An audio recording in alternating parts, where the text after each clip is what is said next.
ನಮಸ್ಕಾರ. ಅಖಂಡ ಜ್ಯೋತಿಷ್ಯ ವಿಶೇಷ ಕಾರ್ಯಕ್ರಮಕ್ಕೆ ಸ್ವಾಗತ. ನಾನು ದಿವ್ಯಶ್ರೀ ದಾಸ್. ವೀಕ್ಷಕರೇ, ಅಡಗಿಸಿಟ್ಟಿರುವಂತಹ ಖಜಾನೆ ಆಗಿರಬಹುದು, ಹಾಗೆ ದೇವಸ್ಥಾನದ ರಹಸ್ಯಕರ ಗರ್ಭಗುಡಿ, ಈ ರೀತಿಯಾದಂತಹ ಹತ್ತೋದಕ್ಕೆ ಆಗದೇ ಇರುವಂತಹ ಮೆಟ್ಟಿಲು ಆಗಿರಬಹುದು. ಈ ವಿಚಾರವನ್ನು ನಾವು ಮೆಲುಪು ಹಾಕಿದಾಗ ನಮಗೆ ನೆನಪಾಗುವಂಥದ್ದು ನಾಗಬಂಧನ. ಹಾಗಾಗಿ ನಮ್ಮ ಇವತ್ತಿನ ಕಾರ್ಯಕ್ರಮದಲ್ಲಿ ನಾಗಬಂಧನ ಅಂದರೆ ಏನು, ಯಾಕೆ ನಾಗಬಂಧನ ಅನ್ನೋದು ಇಷ್ಟೊಂದು ಶಕ್ತಿಶಾಲಿಯಾಗದೆ, ಈ ವಿಧಾನದಲ್ಲಿ ತಾಂತ್ರಿಕ ರಕ್ಷಣಾ ವಿಧಾನ ಹೇಗಿರುತ್ತೆ, ಈ ಕುರಿತಾಗಿ ಮಾತನಾಡ್ತಾ ಹೋಗೋಣ. ಈ ಕುರಿತು ತಿಳಿಸಿಕೊಡಲು ಖ್ಯಾತ ಜ್ಯೋತಿಷ್ಯರಾದ ಡಾಕ್ಟರ್ ವೈ.ಎಸ್.ಕೆ. ಆಚಾರ್ಯ ಗುರುಗಳು ನಮ್ಮೊಂದಿಗಿದ್ದಾರೆ. ಬನ್ನಿ ಇವರನ್ನ ಕಾರ್ಯಕ್ರಮಕ್ಕೆ ವೆಲ್ಕಮ್ ಮಾಡಿಬಿಡೋಣ. ನಮಸ್ಕಾರ ಗುರುಜಿ, ಕಾರ್ಯಕ್ರಮಕ್ಕೆ ಸ್ವಾಗತ. ನಮಸ್ಕಾರಪ್ಪ. ಓಂ ಅಸ್ಮತ್ ಗುರುಭ್ಯೋ ನಮಃ, ಅಸ್ಮತ್ ಪರಮ ಗುರುಭ್ಯೋ ನಮಃ, ಅಸ್ಮತ್ ಸರ್ವಗುರುಭ್ಯೋ ನಮಃ. ರೀಂ ಭುವನೇಶಿ ಮಹಾಮಾಯೆ ಸೂರ್ಯಮಂಡಲರೂಪಿಣಿ ನಮಾಮಿ ವರದಂ ಶುಭಂ ಕಾಮಾಖ್ಯಾರೂಪಿಣಿ ಶಿವೆ. ಹೈಂ ರೀಂ ಶ್ರೀಂ ಶ್ರೀಮಾತ್ರೇ ಲಲಿತಾಂಬಿಕಾಯೈ ನಮಃ. ಶ್ರೀ ವಿಷ್ಣುರೂಪಾಯ ನಮಃ ಶಂಕರಾಯ. ಸರಿ ಗುರುಜಿ, ಇವತ್ತಿನ ದಿನದ ವಿಶೇಷತೆ ಏನು, ಎದುರಾಗುವಂತಹ ಕಷ್ಟ ಕಾರ್ಪಣ್ಯಗಳು ದೂರ ಆಗಬೇಕು ಅಂತ ಹೇಳಿದ್ರೆ ಎಂದಿನಂತೆ ನೀವು ನೀಡುವಂಥ ಸರಳ ಪರಿಹಾರದ ಕುರಿತಂತೆ ತಿಳಿಸಿಕೊಡೋದಾದರೆ? ಅಜ್ಞಾನಿನಾಮಯಾ ದೋಷಾನ್ ಅಶೇಷಾನ್ ವಿಹಿತಾನ್ ಹರೇ ಕ್ಷಮಸ್ವತ್ವಂ ಕ್ಷಮಸ್ವತ್ವಂ ಶೇಷಶೈಲಶಿಖಾಮಣೇ ನಿರಂಜನಾಯ ವಿದ್ಮಹೇ ನಿರಾಭಾಸಾಯ ಧೀಮಹಿ ತನ್ನ ಶ್ರೀನಿವಾಸ ಪ್ರಚೋದಯಾತೆ. ಅಲ್ಮೇಲ್ ಮಂಗಾ ಸಮೇತ ಕಲ್ಯಾಣ ವೆಂಕಟೇಶ್ವರ ಸ್ವಾಮಿನೇ ನಮಃ. ಸಮಸ್ತ ವೀಕ್ಷಕರಿಗೂ, ದೇಶದ ಬೆನ್ನೆಲುಬಾದ ಪ್ರತಿಯೊಬ್ಬ ರೈತರಿಗೂ, ದೇಶವನ್ನು ಕಾಯ್ತಾ ಇರತಕ್ಕಂಥ ಎಲ್ಲ ಸೇವಾನಿರತರಾದಂತಹ ಸೈನಿಕರಿಗೂ, ದೇಶಕ್ಕೆ ತಮ್ಮದೇ ಆದಂಥ ಕೊಡುಗೆಯನ್ನು ಕೊಡ್ತಾ ಇರತಕ್ಕಂಥ ಪ್ರತಿಯೊಬ್ಬ ಚಾಲಕ ಸಾರಥಿಗಳಿಗೂ ನನ್ನ ಆರಾಧ್ಯ ಮಾತೆಯಾದ ಮಾ ಕಾಮಾಖ್ಯ ಪ್ರತ್ಯಂಗಿರಾ ದೇವಿಯು ಸಂಪೂರ್ಣವಾಗಿರ್ತಕ್ಕಂಥ ಅನುಗ್ರಹವನ್ನು ದಯಪಾಲಿಸುತ್ತಾ ನಿಮ್ಮೆಲ್ಲರ ಬದುಕನ್ನು ಸಂತೋಷದಾಯಕವಾಗಿ ಜಗದಂಬೆಯ ಅನುಗ್ರಹದಿಂದ ವಿಶೇಷವಾಗಿರ್ತಕ್ಕಂಥ ಎಲ್ಲ ರೀತಿಯಾದ ಸನ್ಮಂಗಳು ಲಭಿಸಲಿ ಅಂತೇಳಿ ಜಗದಂಬೆಯ ಅಡೆದಾಬರಗಳಿಗೆ ವಂದಿಸಿ ಅವಳನ್ನು ಅನನ್ಯವಾಗಿ ಪ್ರಾರ್ಥಿಸಿ, ಇವತ್ತಿನ ದಿನವನ್ನು ನೋಡಿದಾಗ ಶನಿವಾರ ರೋಹಿಣಿ ನಕ್ಷತ್ರ ಬಂದಿರತಕ್ಕಂಥದ್ದು, ವಿಶೇಷವಾಗಿ ಕೃಷ್ಣ ಪಕ್ಷದ ದಶಮಿ ತಿಥಿ ಶನಿವಾರ, ಆಷಾಢ ಮಾಸಗಳಲ್ಲಿ ವಿಶೇಷವಾಗಿ ದೇವತಾ ಉಪಾಸನೆಗಳಿಗೆ ಅತ್ಯಂತ ಶ್ರೇಷ್ಠಪ್ರದವಾಗಿರ್ತಕ್ಕಂಥದ್ದು, ಮಾಡಿದಂಥ ಪೂಜಾನುಷ್ಠಾನಾದಿಗಳು ವಿಶೇಷವಾಗಿರ್ತಕ್ಕಂಥ ಫಲವನ್ನು ನೀಡತಕ್ಕಂಥ ಮಾಸ ಆಷಾಢ ಮಾಸ. ಅಂತಹ ಪರಮೋತ್ತಮವಾದಂಥ ಮಾಸದಲ್ಲಿ ವಿಶೇಷವಾಗಿ ಶನಿವಾರ ಬಂದಿರತಕ್ಕಂಥದ್ದು ಇನ್ನಷ್ಟು ನಮಗೆ, ಆ ಶನಿವಾರದ ದಿನದಲ್ಲಿ ರೋಹಿಣಿ ನಕ್ಷತ್ರ ಬಂದಿರತಕ್ಕಂಥದ್ದು ಇನ್ನಷ್ಟು ವಿಶೇಷತೆ ಇರತಕ್ಕಂಥ ಒಂದು ಸುದಿನ. ಹಾಗಿದ್ದಾಗ ರೋಹಿಣಿ ನಕ್ಷತ್ರಕಾರಕನಾಗಿರ್ತಕ್ಕಂಥವನು ಚಂದ್ರನು, ನಮ್ಮೆಲ್ಲರ ಮನೋಕಾರಕನಾಗಿರ್ತಕ್ಕಂಥವನು. ಏನಪ್ಪ ಅಂದರೆ, ಹಣಕಾಸಿಗೆ ಬಹಳ ಮುಖ್ಯವಾಗಿ ಮಹಾಲಕ್ಷ್ಮಿ ಪ್ರೇರಕಳಾಗ್ತಕ್ಕಂಥವಳಾಗ್ತಾಳೆ. ಆ ಪ್ರೇರಣಾಶಕ್ತಿಯಾಗಿರ್ತಕ್ಕಂಥ ಜಗದಂಬೆಯಾದ ಮಹಾಲಕ್ಷ್ಮಿ ಮಹಾವಿಷ್ಣುವಿನ ವಕ್ಷಸ್ಥಲದಲ್ಲಿ ಸ್ಥಿತಳಾಗಿರ್ತಕ್ಕಂಥವಳಾಗಿರ್ತಾಳೆ. ಹಾಗಾಗಿ ಇವತ್ತಿನ ದಿವಸ ವಿಶೇಷವಾಗಿ ನಿಮ್ಮ ಮನೆಯಲ್ಲಿ ಯಾರೆಲ್ಲರೂ ಕೂಡ ಹಣಕಾಸಿನ ವಿಚಾರದಲ್ಲಿ ಸಮಸ್ಯೆಗಳಲ್ಲಿ ಎಷ್ಟೇ ದುಡಿದ್ರೂ ಕೂಡ ಕೈಯಲ್ಲಿ ಹಣ ಸಿಗ್ತಾ ಇಲ್ಲ, ಹಣ ನಿಲ್ತಾ ಇಲ್ಲ ಅಂತಕ್ಕಂಥವ್ರು ಒಂದು 8 ಶನಿವಾರಗಳ ಕಾಲ ಈ ಒಂದು ವಿಶೇಷವಾಗಿರ್ತಕ್ಕಂಥ ಮಾಲೆಯನ್ನು ಆ ಒಂದು ಶ್ರೀನಿವಾಸನಿಗೆ ಅರ್ಪಣೆ ಮಾಡಿ ಅರಿಶಿಣವನ್ನು ಹಾಕಿ ಸ್ನಾನ ಮಾಡಿಕೊಂಡು ಪಚ್ಚಕರ್ಪೂರ, ಆ ಪಚ್ಚಕರ್ಪೂರದಲ್ಲಿ ನೆನೆಸಿರ್ತಕ್ಕಂಥ ಏಲಕ್ಕಿ ಹಾರವನ್ನು ವಿಶೇಷವಾಗಿ ಕೆಂಪು ದಾರದಲ್ಲಿ ಆ ಏಲಕ್ಕಿಯನ್ನು ಹಿಂದಿನ ದಿವಸ ಸ್ವಲ್ಪ ಪಚ್ಚಕರ್ಪೂರ ಹಾಕಿ ನೀರಿನಲ್ಲಿ ಆ ಒಂದು ಏಲಕ್ಕಿಯನ್ನು ನೆನೆಸಿ, ಇವತ್ತೇ ಈ ಕ್ಷಣದಲ್ಲಿ ಬೇಕಾದರೂ ಕೂಡ ನೆನೆಸಿ ಅದನ್ನು ಹಾರವನ್ನು ಮಾಡಿ ಶ್ರೀನಿವಾಸನ ಸನ್ನಿಧಾನಕ್ಕೆ ವಿಶೇಷವಾಗಿ ಏನಪ್ಪ ಅಂದರೆ 39 ವಿಶೇಷವಾಗಿ 39 ಏಲಕ್ಕಿಯನ್ನು ಒಂದು ಕೆಂಪು ದಾರದಲ್ಲಿ ಹಾರವನ್ನಾಗಿ ಮಾಡಿ ಶ್ರೀನಿವಾಸನ ಸನ್ನಿಧಾನದಲ್ಲಿ ಇವತ್ತಿನ ದಿವಸ ಕೊಟ್ಟು ಅನನ್ಯವಾಗಿ ಹಣಕಾಸಿನ ವಿಚಾರದಲ್ಲಿ ಇರ್ತಕ್ಕಂಥ ಎಲ್ಲ ದೋಷಾದಗಳು ಕೂಡ ಪರಿಹಾರ ಮಾಡಪ್ಪ, ವಿಶೇಷವಾಗಿ ಹಣಕಾಸಿನ ವಿಚಾರದಲ್ಲಿ ನಮಗೆ ಅನುಕೂಲಕರವಾಗಿ ವಾತಾವರಣವನ್ನು ಸೃಷ್ಟಿಸಿ ಆ ಒಂದು ಅನುವನ್ನು ಮಾಡಿಕೊಡು ಅಂತೇಳಿ ಶ್ರೀನಿವಾಸನಲ್ಲಿ ಪ್ರಾರ್ಥನೆ ಮಾಡತಕ್ಕಂಥ ಒಂದು ವಿಧಾನ.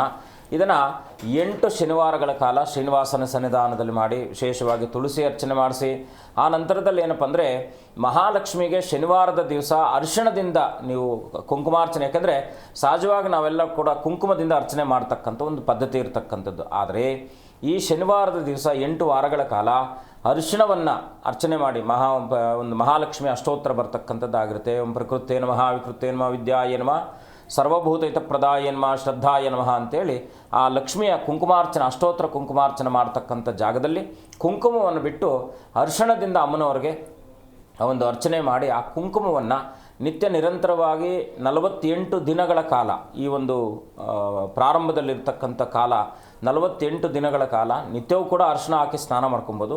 ಒಂದು ಚಿಟಿಕೆ ಸ್ನಾನದ ನೀರಕ್ಕೆ ಆ ಒಂದು ಅರಿಶಿಣ ಹಾಕಿ ಆ ಸ್ನಾನವನ್ನು ಮಾಡ್ತಕ್ಕಂಥ ಅಭ್ಯಾಸವನ್ನು ಮಾಡ್ಕೊಳ್ಳಿ. ಈ 2 ಪದ್ಧತಿಗಳನ್ನು ಮಾಡಿ ಹಣಕಾಸಿನ ವಿಚಾರದಲ್ಲಿ ಎಷ್ಟೇ ಗ್ರಹಸ್ಥಿತಿಗಳು ದೂರವಾಗಿದ್ದರೂ ವಿಶೇಷವಾಗಿ ಗ್ರಹಗಳಿಗೆ ಅಧಿಕಾರಕನಾಗಿರ್ತಕ್ಕಂಥವನು ಮಹಾವಿಷ್ಣು, ಆ ಮಹಾವಿಷ್ಣುವಿಗೆ ಅಧಿಕಾರಕಳಾಗಿರ್ತಕ್ಕಂಥವಳು ಜಗದಂಬೆ. ಆ ಇಬ್ಬರ ಅನುಗ್ರಹ ಸಿಗುವಂತಾಗುತ್ತೆ. ಹಾಗಾಗಿ ಆ ಇಬ್ಬರ ಅನುಗ್ರಹಕ್ಕೋಸ್ಕರವಾಗಿ ಮೊದಲನೇದಾಗಿ ಏಲಕ್ಕಿಯಾರ ಆ ಒಂದು ಶ್ರೀನಿವಾಸನಿಗೆ ಅರ್ಪಣೆ, ಎರಡನೇದಾಗಿ ಅರಿಶಿಣದಿಂದ ಅಮ್ಮನವರಿಗೆ ಅರ್ಚನೆ ಮಾಡ್ತಕ್ಕಂಥ ಒಂದು 2 ವಿಧಾನವನ್ನು ಪಾಲನೆ ಮಾಡಿ ಖಂಡಿತ ಲಾಭ ಆಗುತ್ತೆ. ಶುಭವಾಗಿ. ಸರಿ ಗುರುಜಿ, ಇನ್ನು ಇವತ್ತಿನ ವಿಚಾರಕ್ಕೆ ಬರೋದಾದರೆ ನಾಗಬಂಧನ ಅನ್ನುವಂಥ ವಿಚಾರವನ್ನು ನಾವು ಕೇಳಿದಾಗ ಅಥವಾ ಮನಗಂಡಾಗ ಒಂದು ರೀತಿ ಅಚ್ಚರಿ, ಇನ್ನೊಂದು ಕಡೆ ಭಯ ಆಗುವಂತಹ ಅಂಶಗಳು ಕೂಡ ಇರುತ್ತೆ. ಹಾಗಾಗಿ ನಾಗಬಂಧನ ಅಂದರೆ ನಿಖರವಾದ ಅರ್ಥ ಏನು, ಇದನ್ನು ನೀವು ಯಾವ ರೀತಿ ವಿಶ್ಲೇಷಿಸ್ತೀರಾ ಗುರುಜಿ? ನಮೋ ಅಸ್ತು ಸರ್ಪೇಭ್ಯೋ ಏಕೆ ಚ ಯೇ ಪೃಥಿವ್ಯಾಮನೋ ಯೇ ಅಂತರಿಕ್ಷೇ ದೇವತೇಶ ಸರ್ಪೇಭ್ಯೋ ನಮಃ. ವಿಶೇಷವಾಗಿ ಸರ್ಪರಾಜನನ್ನು ನಮೋ ಅಸ್ತು ಸರ್ಪೇಭ್ಯೋ ಏಕೆ ಚ ಯೇ ಪೃಥಿವ್ಯಾಮನೋ ಯೇ ಅಂತರಿಕ್ಷೇ ದಿವ್ಯೇಶಾಮನ್ನಂ ವೇತ ವರ್ಷಸ್ಥೇಭ್ಯೋ ಅಂಥೇಳಿ ವಿಶೇಷವಾಗಿರ್ತಕ್ಕಂಥ ಮಂತ್ರ ಇರತಕ್ಕಂಥದ್ದಿದೆ. ಆ ಎಲ್ಲ ರೀತಿಯಾದಂತಹ ನಾಗಬಂಧನ ಅಂತಕ್ಕಂಥದ್ದು ಇಲ್ಲಿ ವಿಶೇಷತೆ ಇರತಕ್ಕಂಥದ್ದು. ಏನಪ್ಪ ಅಂದರೆ ನಾವು ಸಹಜವಾಗಿ ಒಂದು ಬಂಧನವನ್ನು ಮಾಡ್ತಕ್ಕಂಥದ್ದು ಅಷ್ಟು ಈಸಿಯಾಗಿಲ್ಲ. ಅಂದರೆ ಏನಪ್ಪ ಅಂದರೆ ನಾಗಬಂಧನ ಅಂದರೆ ಏನು, ನಾಗರ ಆರಾಧನೆಯನ್ನು ನಾಗರ ಸ್ಥಾಪನೆಯನ್ನು ಮಾಡಿ ಒಂದು ನಿತ್ಯ ನಿರಂತರ ಆರಾಧನೆ ಮಾಡ್ತಕ್ಕಂಥ ಪದ್ಧತಿ, ನಾವು ನಾಗರ ಕಲ್ಲನ್ನು ಇಟ್ಟು ನಾವು ಆರಾಧನೆ ಮಾಡ್ತಕ್ಕಂಥ ಪದ್ಧತಿ ಅಂತ ಕೇಳಿದ್ರೆ ನಮ್ಮ ಕರಾವಳಿಯಲ್ಲೆಲ್ಲ ಸಹಜವಾಗಿ ನಾಗಾರಾಧನೆ ನಾಗತಂತ್ರಿಗಳೇ ಇದ್ದಾರೆ. ದೈವಜ್ಞರು ತಂತ್ರಿಗಳು ಅಂತ ಕರಿತೀವಿ. ಅವರನ್ನು ನಾಗ ಆರಾಧಕರವರಷ್ಟೇ. ನಾಗಾರಾಧಕರಿಂದ ಈ ನಾಗಬಂಧನವನ್ನು ಮಾಡ್ತಕ್ಕಂಥ ಒಂದು ಪ್ರಕ್ರಿಯೆಯಲ್ಲಿ ವಿಶೇಷವಾಗಿ ತಾಂತ್ರಿಕ ಮಾರ್ಗದಲ್ಲಿ ಮಾಡ್ತಕ್ಕಂಥ ಒಂದು ವಿಧಾನ ಇದೆ. ಇದು ತಾಂತ್ರಿಕ ಮಾರ್ಗದಲ್ಲಿ ಅತ್ಯಂತ ಸುದೀರ್ಘವಾಗಿರ್ತಕ್ಕಂಥದ್ದು. ಆ ವಿಶೇಷವಾಗಿ ಅನಂತಂ ವಾಸಕಂ ಶೇಷಂ ಪದ್ಮನಾಭಂಚ ಕಂಬಲಂ ಶಂಖಪಾಲಂ ಧಾರ್ತರಾಷ್ಟ್ರಂ ತಕ್ಷಕಂ ಕಾಲಿಯಂ ತಥಾ ಅಂತೇಳಿ ಅನಂತಾದಿ ಅಷ್ಟಕುಲ ನವನಾಗ ದೇವತೆಗಳು ಇರತಕ್ಕಂಥದ್ದಿದ್ದಾರೆ. ಅದರಲ್ಲಿ ನಾಗಜಾತಿಗೆ ಸೇರಿದಂತಹ ನಾಗಾರಾಧನೆಯನ್ನು ನಾಗದೇವತೆಗಳನ್ನು ವಿಶೇಷವಾಗಿ ನಾಗಯಕ್ಷಿಣಿ ಅಂತ ಕರಿತೀವಿ. ಈ ನಾಗರ ಅಂದರೆ ನಾಗರ ಹಾವಿನಿಂದ ಈ ಬಂಧನ ಮಾಡ್ತಕ್ಕಂಥ ಪ್ರಕ್ರಿಯೆ ಸುದೀರ್ಘವಾಗಿರ್ತಕ್ಕಂಥ ಪ್ರಕ್ರಿಯೆ. ಇದು ತಂತ್ರದಲ್ಲಿರ್ತಕ್ಕಂಥದ್ದಿದೆ. ಅಂದರೆ ನಾವು ಯಂತ್ರ ಮಂತ್ರ ತಂತ್ರ ಅಂತ ಏನು ಕರಿತೀವೋ ವಿಶೇಷವಾಗಿ ಇದಕ್ಕೊಂದು ಪ್ರೋಸೆಸ್ ಇರುತ್ತೆ.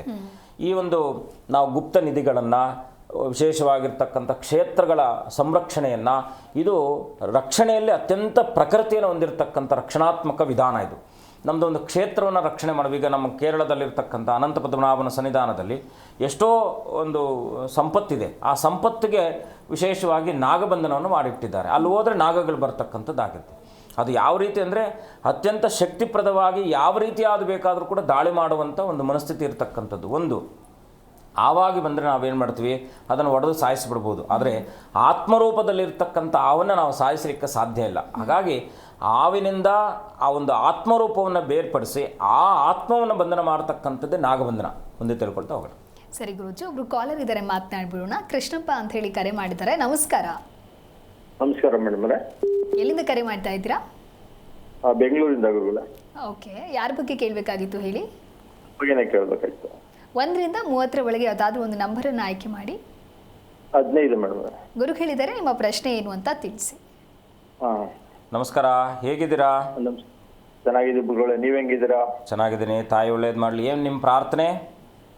ಏನು ಗುರುಗಳೇ, ನಮ್ಗೊಂದು ಮನೆಗೇನೆ ಸೈಟು ಮಾಡುವಂತ ಆಸೆ ಏನು ಆಯ್ತಾ, ಅದರಿಂದ ನಾವು ಇದು ಮಾಡ್ತಾ ಇದ್ದೀನಿ, ನಿಮ್ಗೆ ಕೇಳ್ತಾ ಇದ್ದೀನಿ ಗುರುಗಳೇ. ಏನು ಚಿಂತೆ ಮಾಡುವಾಗ ಪ್ರಯತ್ನದಲ್ಲಿ ಯಾವತ್ತೂ ಕೂಡ ಫಲ ಕಾಣದಿರಲ್ಲ. ಯಾಕೆಂದರೆ ನಾವು ಪ್ರಯತ್ನದಲ್ಲಿ ಸೋಲ್ಬೋದು, ಅದು ಪ್ರಾರ್ಥನೆಯಲ್ಲಿ ಸೋಲಿಕ್ಕೆ ಸಾಧ್ಯನೇ ಇಲ್ಲ. ಸೊ ದೇವರ ಮರೆ ನಿಮ್ಮ ನಂಬಿಕೆ ಅಚಲವಾಗಿ ಮೊದಲನೇದಾಗಿ ಮನುಷ್ಯನಿಗೆ ಈ 4 ಗುಣಗಳಿರಬೇಕಂತೆ. ಏನಪ್ಪ ಅಂದರೆ ಮನೋಬಲ, ವಿಶೇಷವಾಗಿ ನಮಗೆ ಆತ್ಮಬಲ, ಮನೋಬಲ, ಆತ್ಮಬಲ, ದಿಗ್ಬಲ, ದೈವಬಲ ಅಂತಕ್ಕಂಥ 4 ನಮ್ಮನ್ನು ಪ್ರೇರಣಾ ಶಕ್ತಿಗಳು ನಮಗಿರಬೇಕಾಗಿರ್ತಕ್ಕಂಥದ್ದು. ಮೊದಲು ನಾವು ಮನಸ್ಸು ಮಾಡಬೇಕು, ಇದನ್ನು ಮಾಡಬೇಕು ಅಂತಕ್ಕಂಥ ಮನೋಸಂಕಲ್ಪವನ್ನು ಮಾಡಿ. ಎರಡನೇದಾಗಿ ಆತ್ಮಬಲ, ಮಾಡೇ ಮಾಡ್ತೀನಿ ಅಂತಕ್ಕಂಥ ಕಾನ್ಫಿಡೆಂಟ್ ನಿಮ್ಮ ಹತ್ರ ಇದ್ದಾಗ, ಆ ನಂತರ ಆ ದಿಶೆಯಲ್ಲಿ ನೀವು ಆಲೋಚನೆ ಮಾಡಿದಾಗ ದೇವರ ಅನುಗ್ರಹವಾಗುತ್ತೆ. ಹಾಗಾಗಿ ಖಂಡಿತ ನಿಮ್ಮ ಪ್ರಾರ್ಥನೆ ಸತ್ಫಲ ಕಾಣ್ತಕ್ಕಂಥ ಎಲ್ಲ ಅವಕಾಶಗಳಿದೆ. ಒಂದೊಮ್ಮೆ ಭೂವರಾಹ ಸ್ವಾಮಿಯ ಸನ್ನಿಧಾನಕ್ಕೆ ಹೋಗಿ ಅನನ್ಯವಾಗಿ ಪ್ರಾರ್ಥನೆ ಮಾಡ್ಕೊಂಡು ಬನ್ನಿ. ಎರಡನೇದಾಗಿ ಬಂದಿದ್ದೀನಿ ಗುರುಗಳೇ, ಮೊನ್ನೆ 3 ದಿನ ಆಯ್ತು ಹೋಗಿ ಬಂದಿದ್ದೀನಿ, ಒಳ್ಳೆಯದಾಗುತ್ತೆ. ಎರಡನೇದಾಗಿ ಒಂದು ತಿರುಪತಿ ಬಾಲಾಜಿ ದರ್ಶನ ಮಾಡಿ, ಕೆಳಗಡೆ ನಮ್ಮ ಕಪಿಲ ತೀರ್ಥದಲ್ಲಿ ನೀರಿದೆ, ನೀರನ್ನು ತಗೊಂಡು ಬಂದು ಮನೆಯಲ್ಲಿ ಒಂದು ಬಾಟ್ಲಿಟ್ಟು ಪ್ರತಿನಿತ್ಯ ಕೂಡ ಪ್ರಾರ್ಥನೆ ಮಾಡಿ ಆ ನೀರಿನಿಂದ ಸ್ನಾನ ಮಾಡ್ತಕ್ಕಂಥ ವ್ಯವಸ್ಥೆನ ಮಾಡ್ಕೊಳ್ಳಿ. ಸ್ವಲ್ಪ ಸ್ವಲ್ಪ ಹಾಕ್ಕೊಂಡು ಖಂಡಿತ ಒಳ್ಳೆಯದಾಗುತ್ತೆ. ಓಕೆ, ಧನ್ಯವಾದಗಳು ಕರೆ ಮಾಡಿದ್ದಕ್ಕಾಗಿ. ಗುರುಜಿ, ಇನ್ನು ನಾಗಬಂಧನ ಅನ್ನುವಂಥ ವಿಚಾರವನ್ನು ನಾವು ಪ್ರಸ್ತಾಪ ಮಾಡ್ತಾ ಇದ್ದಾಗ ನಿಜಕ್ಕೂ ಕೂಡ ನಾಗಬಂಧನ ಇದೆ ಅಂತ ಹೇಳಿದ್ರೆ ಅಲ್ಲಿ ಸರ್ಪಗಳು ಕಾವಲಿ ಇರ್ತದ ಅಥವಾ ಅದು ಒಂದು ರೀತಿ ಮಂತ್ರದ ತರಂಗ ಅಂತ ಈ ರೀತಿ ಸಾಕಷ್ಟು ಕುತೂಹಲ ಇರುತ್ತೆ. ಯಾವ ರೀತಿಯಾಗಿ ಉತ್ತರ? ಏನಂದರೆ ಮೊದಲನೇದಾಗಿ ಪ್ರಕ್ರಿಯೆ ಪ್ರಾರಂಭ ಆಗೋದು ಯಾಕಪ್ಪ ಅಂದರೆ ಸರಿಯಾದ ಮಂತ್ರ ವಿಧಾನದಲ್ಲಿ ಇದನ್ನು ಬಂಧನ ಮಾಡ್ತಕ್ಕಂಥದ್ದು. ಯಾಕೆ ಅಂದರೆ 12 ತಿಂಗಳ ಕಾಲ ಪ್ರೋಸೆಸ್ ಇದು, 1 ತಿಂಗಳಲ್ಲಿ ಆಗ್ತಕ್ಕಂಥದ್ದಲ್ಲ. ಮೊದಲನೇದಾಗಿ ಗಂಡು ಜಾತಿ ಮತ್ತು ಹೆಣ್ಣು ಜಾತಿ 2 ಹಾವುಗಳನ್ನು ತಂದು ಮೊದಲನೇದಾಗಿ ಅದನ್ನು ಸಾಕುವಂಥ ಕೆಲಸ ಮಾಡ್ತಾರೆ 12 ತಿಂಗಳ ಕಾಲ. ಯಾಕೆಂದರೆ ಸಹಜವಾಗಿ ಪ್ರಕ್ರಿಯೆಗಳೇನಿದ್ದಾವೋ, ಈಗ ಹಾವುಗೂ ಕೂಡ ಕೆಲವು ಪುರುಷ ಪ್ರಧಾನವಾದಂಥ ಒಂದು ಹಾವುಗಳಿಗೆ ತನ್ನದೇ ಆದಂಥ ಅಪೇಕ್ಷೆಗಳಿರ್ತಕ್ಕಂಥದ್ದು ಇರುತ್ತೆ. ಆ ಎಲ್ಲ ಅಪೇಕ್ಷೆಗಳನ್ನು ಸಂಪನ್ನ ಮಾಡುವ ಸಲುವಾಗಿ 12 ತಿಂಗಳ ಕಾಲ ಇದನ್ನು ತಗೊಂಡು ಬಂದು 2 ಅಂದರೆ ಪುರುಷ ಮತ್ತು ಸ್ತ್ರೀ ಇಬ್ಬರ ಆ 2 ಹಾವುಗಳನ್ನು, ಗಂಡು ಹೆಣ್ಣು ಹಾವನ್ನು ತಂದು ಮೊದಲನೇದಾಗಿ ಅದನ್ನು ಪೋಷಣೆ ಮಾಡ್ತಕ್ಕಂಥ ಕೆಲಸ ಮಾಡ್ತಾರೆ. ಈ 12 ತಿಂಗಳುಗಳಲ್ಲಿ ಅದರೆಲ್ಲ ಸಂಪೂರ್ಣವಾಗಿರ್ತಕ್ಕಂಥ ಪ್ರಕ್ರಿಯೆ ಆದ ನಂತರದಲ್ಲಿ 12 ತಿಂಗಳು ಮುಂಚಿತವಾಗಿ ಯಾವೊಬ್ಬ ತಾಂತ್ರಿಕನಿರ್ತಾನೋ ಅವನು ಇದರ ದೇವತಾ ಉಪಾಸನೆಯನ್ನು ಮಾಡುವ ಒಂದು ಪ್ರಯತ್ನವನ್ನು ಮಾಡ್ತಾನೆ. ಮೊದಲನೇದಾಗಿ ಈ 2 ನಂತರದಲ್ಲಿ ಯಾವುದನ್ನು ದಿಗ್ಬಂಧನ ಮಾಡಬೇಕು ಅಂತಕ್ಕಂಥದ್ದು ಇರುತ್ತೋ, ಈಗ ನಿಧಿ ದಿಗ್ಬಂಧನ, ಕ್ಷೇತ್ರ ದಿಗ್ಬಂಧನ, ವಿಶೇಷವಾಗಿ ಪುಣ್ಯಕ್ಷೇತ್ರಗಳ ದಿಗ್ಬಂಧನ ಯಾಕೆ ಮಾಡ್ತಾರೆ ಅಂದರೆ, ನಾವು ಈಗ ಅಸ್ತ್ರಗಳಿಂದ ನಾವು ಏನನ್ನು ಬೇಕಾದರೂ ಕೂಡ ನಾವು ಅಸ್ತ್ರಗಳಿಂದ ದಾಳಿ ಮಾಡಿ ಅದನ್ನು ನಾಶ ಮಾಡಬಹುದಾಗಿರ್ತಕ್ಕಂಥದ್ದು. ಆದರೆ ಆತ್ಮರೂಪದಲ್ಲಿರ್ತಕ್ಕಂಥ ನಾಗದೇವತೆಯನ್ನು ಬಂಧನ ಮಾಡ್ತಕ್ಕಂಥದ್ದು ಅಷ್ಟು ಸುಲಭ ಅಲ್ಲ. ಯಾರು ಈ ಪ್ರಕ್ರಿಯೆಯನ್ನು ಮಾಡಿರ್ತಾರೋ ಅದಕ್ಕೆ ವಿಶೇಷವಾಗಿ ತದ್ವಿರುದ್ಧವಾಗಿರ್ತಕ್ಕಂಥ, ಏಕೆಂದರೆ ಮುಖ್ಯವಾಗಿ ಯಾವುದೇ ಒಂದು ಕಾರ್ಯವನ್ನು ಮಾಡಬೇಕಾದ್ರೆ ಬಂಧನ ಅಂತಕ್ಕಂಥದ್ದು ಇದೆ, ಅದು ಕೀಲಕ ಬಂಧನ ಅಂತಕ್ಕಂಥದ್ದು ನಾವು ಹೇಳ್ತೀವಿ. ಹಾಗಾಗಿ ಆ ಬಂಧನ ವಿಮೋಚನೆಯನ್ನು ಮಾಡಬೇಕಾದ್ರೂ ಕೂಡ, ಬಂಧನ ವಿಮುಕ್ತಿಯನ್ನು ಮಾಡಬೇಕಾದ್ರೂ ಕೂಡ ಅವನಿಗೆ ಗೊತ್ತಿರತಕ್ಕಂಥದ್ದು ಇರುತ್ತೆ, ಅಥವಾ ಅವನ ಪರಂಪರೆಯಲ್ಲಿ ಇನ್ನೊಂದು ಪರಂಪರೆ ಇರುತ್ತೆ. ಆ ಪರಂಪರೆ ಮಾತ್ರ ಅದನ್ನು ವಿಸರ್ಜನೆ ಮಾಡಲಿಕ್ಕೆ ಸಾಧ್ಯ ಆಗ್ತಕ್ಕಂಥದ್ದು. ಆ ನಂತರದಲ್ಲಿ 40 ದಿನಗಳ ಕಾಲ ಸುದೀರ್ಘವಾಗಿ ಆವನ್ನು ಒಂದು ಜಾಗದಲ್ಲಿ ಇಟ್ಟು ಅದಕ್ಕೆ ಮಂತ್ರಪೂರ್ವಕವಾಗಿ ಅದರ ಮೇಲೆ ಪ್ರಯೋಗವನ್ನು ಮಾಡ್ತಾರೆ. ಯಾವ ಸ್ಥಳದಲ್ಲಿ ಅದನ್ನು ಮಾಡಬೇಕು ಅಂದ್ಕೊಂಡಿರ್ತಾರೋ ಆ 40 ದಿನಗಳ ಕಾಲ ಸಂಪೂರ್ಣವಾಗಿ 12 ತಿಂಗಳ ಕಾಲ ಪ್ರೋಸೆಸ್ ಮಾಡಿ ಅದರ ಮೇಲೆ ದೈವಿಕವಾಗಿರ್ತಕ್ಕಂಥ ಅದರಲ್ಲಿರ್ತಕ್ಕಂಥ ಆತ್ಮ ಜೊತೆಗೆ ಇವರು ಕನೆಕ್ಟಿವ್ನ ಮಾಡಿಕೊಂಡು, ಹಾವು ಶರೀರದ ಜೊತೆ ಕನೆಕ್ಟ್ ಇರಲ್ಲ, ಯಾಕೆಂದರೆ ಶರೀರ ಮೃತವಾಗಿಬಿಡುತ್ತೆ. ಹಾವು 40 ದಿವಸಗಳಲ್ಲಿ ಖಂಡಿತ 2 ಹಾವುಗಳು ಕೂಡ ಮೃತವಾಗ್ತವೆ. ಮೃತವಾದ ನಂತರದಲ್ಲಿ ಆತ್ಮರೂಪದಲ್ಲಿರ್ತಕ್ಕಂಥ ನಾಗದೇವತೆಗಳೇನಿದ್ದಾರೋ ತನ್ನ ಸಮೂಹವನ್ನು ಒಡನಾಟದಲ್ಲಿ ಇಟ್ಕೊಳ್ಳುವಂಥ ಪ್ರಯತ್ನವನ್ನು ಮಾಡ್ತಾರೆ. ಈ 40 ದಿನಗಳ ಕಾಲ ಸಂಪೂರ್ಣವಾಗಿ ಅದನ್ನು ಮುಚ್ಚಿಡ್ತಾರೆ.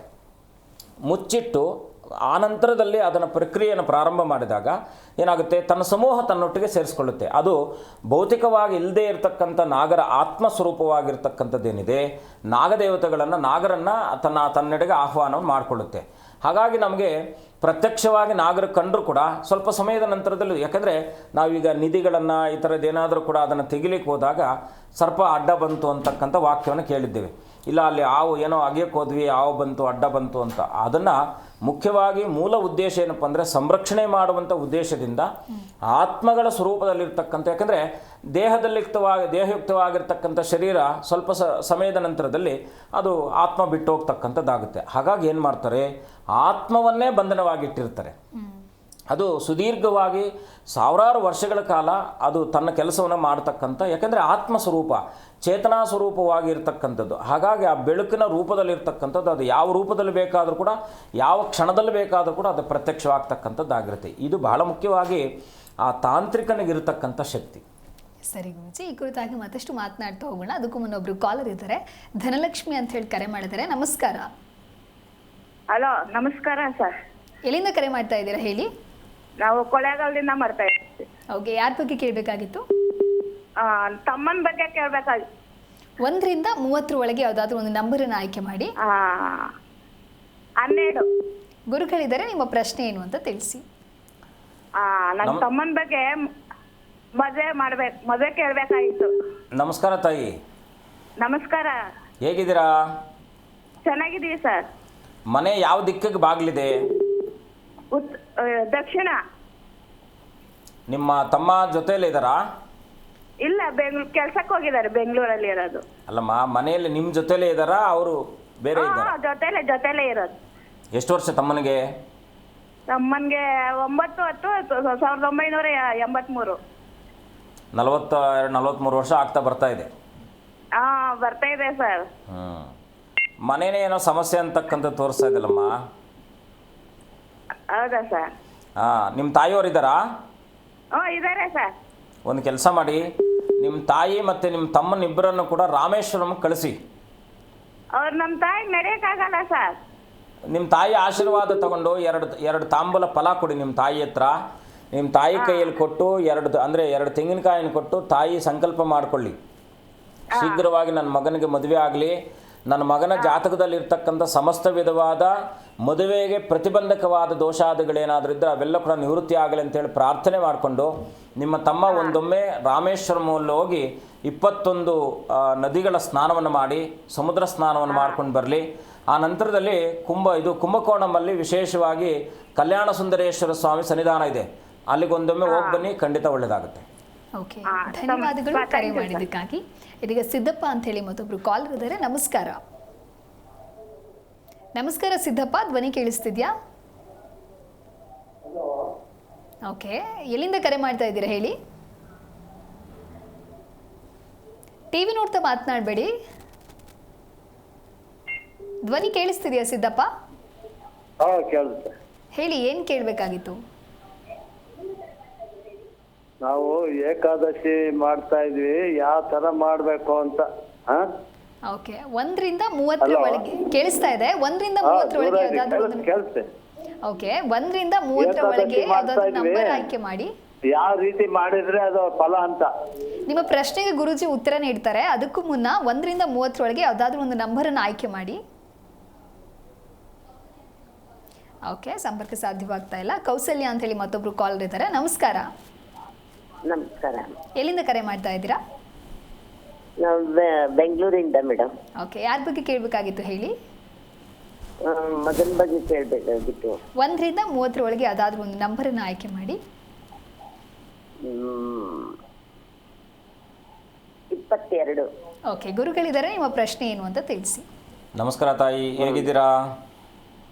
ನಮಸ್ತೆ ಗುರುಗಳೇ. ಅಮ್ಮ ಹೇಗಿದ್ದೀರಾ? ಸುಮಾರಾಗಿದ್ದೀನಿ ಗುರುಗಳೇ. ಏನು ನಿಮ್ಮ ಪ್ರಶ್ನೆ ಏನಿದೆ? ನನ್ನ ಪ್ರಶ್ನೆ ಅಂದ್ರೆ ಮಗುವಿಗೆ ಯಾವ ಥರದಲ್ಲೂ ಯಾವುದನ್ನು ಕೆಲಸಕ್ಕೆ ಕೈ ಹಾಕಿದ್ರು ಯಾವುದು ಏಳಿಗೆನಲ್ಲೂ ಇಲ್ಲ, ಒಂದು ಕೆಲಸನೂ ಸರಿಯಾಗಿಲ್ಲ, ಮತ್ತೆ ಯಾವ ಕೆಲಸದ್ರಲ್ಲೂ ಆಸಕ್ತಿನೂ ಇಲ್ಲ, ಪ್ರತಿಯೊಂದರಲ್ಲೂ ಅಡೆತಡೆ ಎಲ್ಲ ಇದೆ ಗುರುಗಳೇ. ನೀವು ನವನಾರಸಿಂಹ ಸ್ವಾಮಿ ಕ್ಷೇತ್ರ ಗೊತ್ತಾ ನಿಮಗೆ? ಆಂಧ್ರದಲ್ಲಿ ನವನಾರಸಿಂಹ ಕ್ಷೇತ್ರ ಅಂತ ಇದೆ. ನೀವು ಯಾರನ್ನಾದರೂ ವಿಚಾರಿಸಿದ್ರು, ತಿಳಿದಿರತಕ್ಕಂಥವ್ರನ್ನ ವಿಚಾರಿಸಿದ್ರೆ, ನೀವೊಂದೊಮ್ಮೆ ಕುಟುಂಬದವರೊಂದಿಗೆ ಆ ನವನಾರಸಿಂಹನ ಕ್ಷೇತ್ರಕ್ಕೆ ಹೋಗಿ ಬನ್ನಿ, ಖಂಡಿತ ಒಳ್ಳೆಯದಾಗುತ್ತೆ. ತಾಯಿ ಒಳ್ಳೇದು ಮಾಡಲಿಮ್ಮ. ಓಕೆ, ಧನ್ಯವಾದಗಳು ಕರೆ ಮಾಡಿದ್ದಕ್ಕಾಗಿ.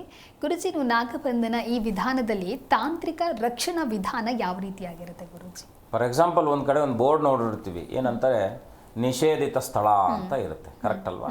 ಯಾಕೆ ನಿಷೇಧಿತವಾದ ಸ್ಥಳ ಅಂತ ಹಾಕಿರ್ತಾರೆ ಅಂದರೆ ಅಲ್ಲಿ ಏನೋ ಡೇಂಜರ್ ಇದೆ ಅಂತಕ್ಕಂಥದ್ದು, ಅಥವಾ ಬೇರೆಯವರು ಬಂದು ನಮಗೇನಾದರೂ ದಾಳಿ ಮಾಡ್ತಾರೆ, ಆ ವಸ್ತು ನಷ್ಟ ಮಾಡ್ತಾರೆ ಅಂತಕ್ಕಂಥ ಒಂದು ಅರ್ಥದಿಂದ ಅದರಲ್ಲಿ ನಿಷೇಧಿತ ಸ್ಥಳ ಅಂತ, ಅನಧಿಕೃತವಾಗಿ ಪ್ರವೇಶವನ್ನು ನಿರ್ಬಂಧಿಸಲಾಗಿದೆ ಅಂತೇಳಿ ಹಾಕ್ತಾರೆ ಬೋರ್ಡು. ಅಂದರೆ ಅಧಿಕೃತ ಮತ್ತು ಅನಧಿಕೃತ ಅಂತಕ್ಕಂಥ 2 ಪದಗಳು ನಮ್ಮ ಹತ್ರ ಇರತಕ್ಕಂಥದ್ದಿದೆ. ತಾಂತ್ರಿಕ ವಿಧಾನದಲ್ಲಿ ಅತ್ಯಂತ ಶಕ್ತಿಪ್ರದವಾಗಿರ್ತಕ್ಕಂಥ ಈ ರಕ್ಷಣಾ ಒಂದು ವ್ಯವಸ್ಥೆ ಅಂತಕ್ಕಂಥದ್ದು ವಿಶೇಷವಾಗಿ ನಾಗಬಂಧನ ಅಂತಕ್ಕಂಥದ್ದು.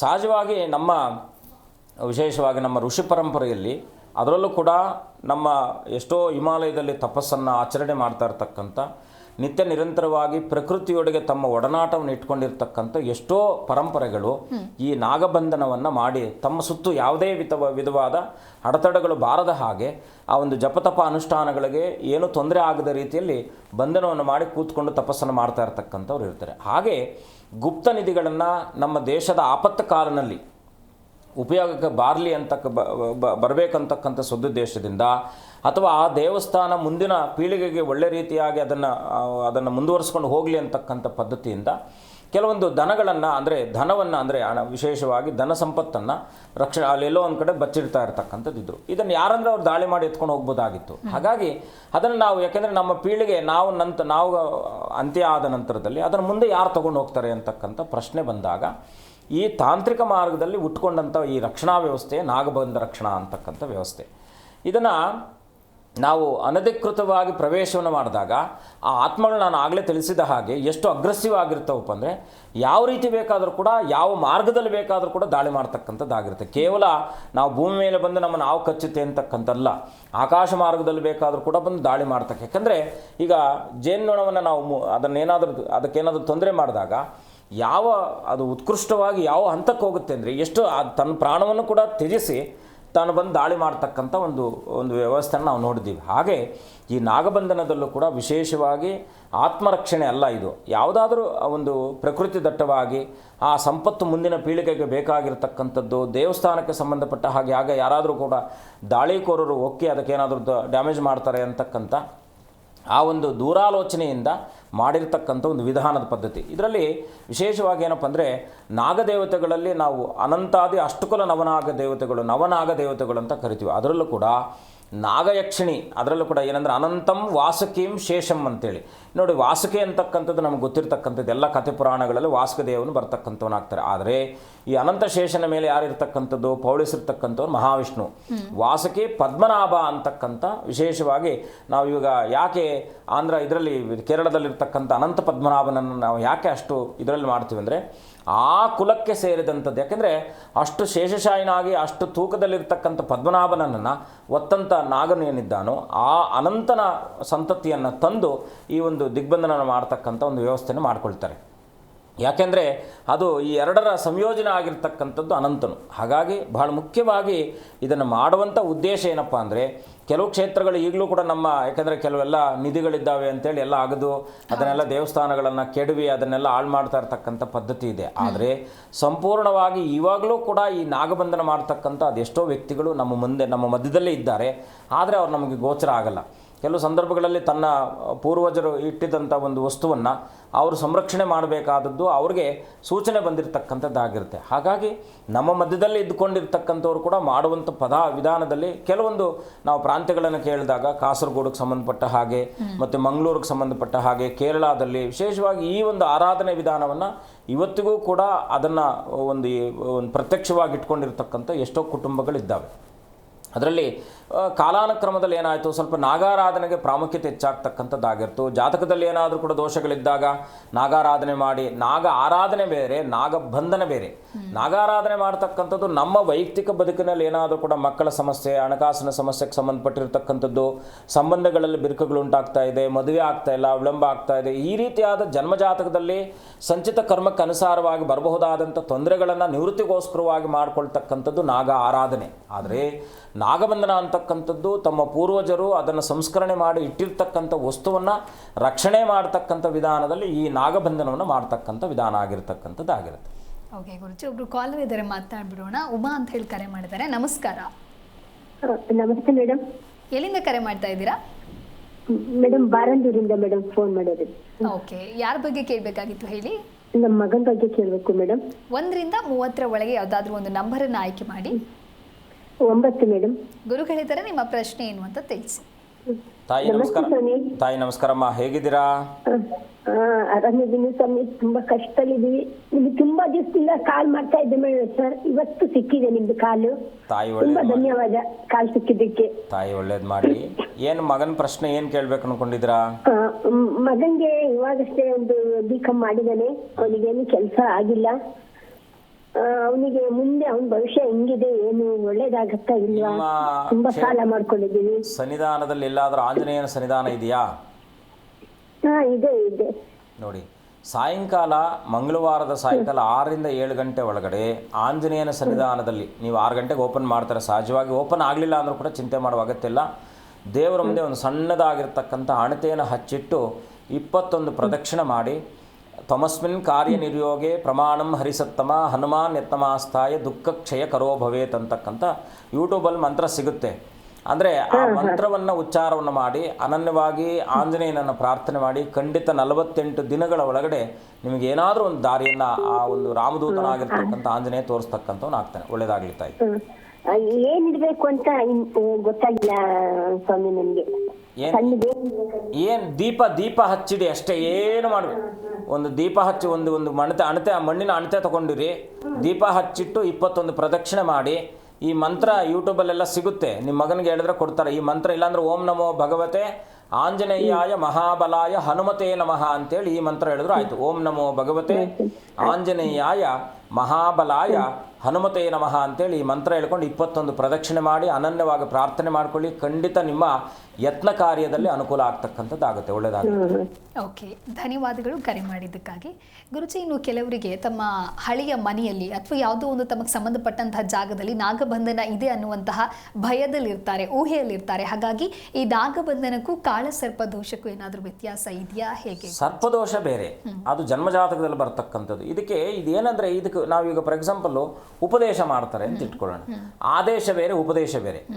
ಈ ಆದೇಶ ಅಂದರೆ ನಾವು ಅವ್ರಿಗೆ ತಿಳಿಸ್ತಕ್ಕಂಥದ್ದು, ನೀವು ಮಾಡಲೇಬೇಕು ಅಂತಕ್ಕಂಥದ್ದು. ಆ ಆದೇಶವನ್ನು ಇಟ್ಟಿರ್ತಾರೆ. ಉಪದೇಶ ಅಂದರೆ ಫಾರ್ ಎಕ್ಸಾಂಪಲ್ ಉಪದೇಶ ಅಂದರೆ ದೇವರ ಉಪಾಸನೆಗಳಲ್ಲಿ ಉಪದೇಶವನ್ನು ಮಾಡಿ ನೀನು ಈ ಮಂತ್ರವನ್ನು ಮಾಡು ಸ್ವಯಂ ರಕ್ಷಣೆ ಆಗುತ್ತೆ ಅಂತಕ್ಕಂಥದ್ದು ಬೇರೆ, ಅದು ಉಪದೇಶ.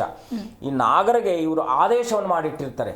ನಾಗರಂದರೆ ಆತ್ಮಸ್ವರೂಪವಾಗಿ, ಯಾಕೆಂದರೆ ಅದು ಸತ್ತೋದ ನಂತರದಲ್ಲಿ ಆತ್ಮವಾಗಿ ಮಾರ್ಪಡುತ್ತೆ. ಆ ಆತ್ಮಗಳನ್ನು ತಮ್ಮ ಹಿಡಿತದಲ್ಲಿ ಇಟ್ಕೊಂಡು ಅದಕ್ಕೆ ಆದೇಶವನ್ನು ಕೊಟ್ಟಿರ್ತಾರೆ. ಅದೇನಾಗುತ್ತೆ, ಇವರೇನಾದರೂ ಆ ಸಂದರ್ಭಕ್ಕೆ ಅಲ್ಲಿಗೆ ಹೋದಾಗ ಅದಕ್ಕೆ ಏನು ಹೇಳಿರ್ತಾರೋ ಅದನ್ನು ಚಾಚು ಚೊಪ್ಪದ ಹಾಗೆ ಅದು ಕೆಲಸ ಮಾಡ್ತಕ್ಕಂಥದ್ದಾಗಿರುತ್ತೆ.